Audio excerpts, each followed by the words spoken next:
بسم اللہ الرحمن الرحیم۔ ڈیئر ویورز، السلام علیکم۔ بہت پہلے کی بات ہے، ایک چھوٹے سے گاؤں میں ایک بہت ہی خوبصورت اور امیر لڑکی رہتی تھی۔ اس کا نام سلطانہ تھا۔ اس کی شخصیت ایسی تھی کہ ہر کوئی اس کی تعریف کرتا تھا، لیکن اس کی خوبصورتی کے ساتھ ساتھ اس میں گھمنڈ اور دین سے دوری بھی تھی۔ اسے دنیا کی چکا چوند اور اپنے رتبے پر ناز تھا۔ اللہ کی عبادت سے وہ کوسوں دور تھی اور وہ اپنی زندگی کی خوشیوں کو کیول دولت اور ظاہری چیزوں میں تلاشتی تھی۔ ایک دن اس کے والد نے اس کا نکاح ایک نیک اور اللہ سے ڈرنے والے انسان کے ساتھ طے کر دیا۔ اس شخص کا نام رئیس تھا اور وہ ایک دینی اور سادھارن انسان تھا۔ شادی کا دن آیا اور سلطانہ کی دھوم دھام سے شادی کر دی گئی۔ اس نے اپنے شوہر کو بہت کمزور اور غریب سمجھا، جبکہ اس کا شوہر اللہ سے ڈرنے والا اور نیک انسان تھا۔ سلطانہ کو امید تھی کہ اس کی شادی کا رشتہ بھی اس کی خوبصورتی اور دولت کے جیسے ہی چمکدار ہوگا، لیکن اللہ نے اس کے لیے ایک اور امتحان معین کر رکھا تھا۔ شادی کی پہلی رات یعنی سہاگ رات، سلطانہ جب رئیس کے کمرے میں داخل ہوئی تو اس نے دیکھا کہ رئیس سجدے میں جھکا ہوا اللہ سے دعا مانگ رہا تھا۔ سلطانہ حیران رہ گئی کیونکہ اسے یہ امید نہیں تھی اس کی پہلی رات ایسے گزرے گی۔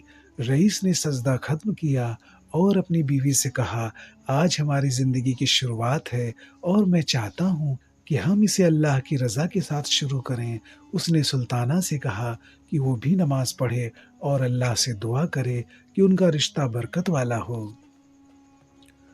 سلطانہ کو اپنے شوہر کی باتیں سن کر شرمندگی محسوس ہوئی، کیونکہ اس کی زندگی میں پہلے کبھی اس نے اس طرح کی کوئی بات نہیں سنی تھی۔ وہ